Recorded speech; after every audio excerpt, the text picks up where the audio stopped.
Hello, good morning USA, good morning dito sa Kentucky. It's our last day today.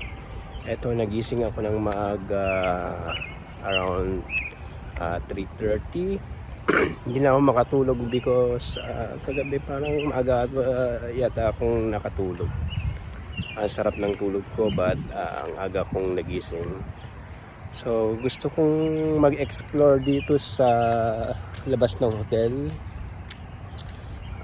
Dito ako medyo natatakot ako ng konting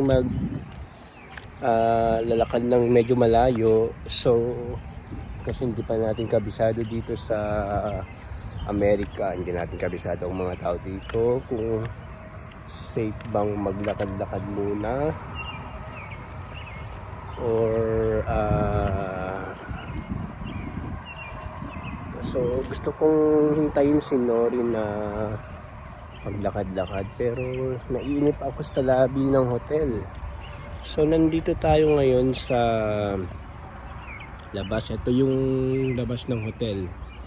So na merong Hilton Garden Inn, meron ding kabilang hotel Stay America, tapos dito merong La Quinta.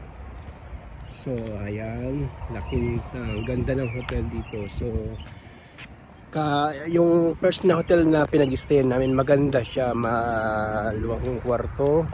So komportable kaming lahat ng naka-check-in doon, mga kasabayan ko, sila brother Gilbert, si brother Jet, tsaka yung asawa niya, sa mga bata. Komportable kami doon. So, pero okay namin na dito. Okay naman kami dito sa hotel na to. Praise the Lord. Naka-experience din kaming mamasyal ni Nori dito sa US. Hindi lang puro trabaho sa Canada. So mamaya, this day uwi na rin kami later siguro. Hindi ko lang alam ng oras. Ewan ko kung anong next na gagawin namin mamaya. Gagawin namin. Pero balik muna siguro tayo sa hotel. At mamaya maglakad-lakad. Hintayin ko si Nori. Kapaglakad-lakad naman kami rito. So yan muna ang video natin for this time. So off ko muna to.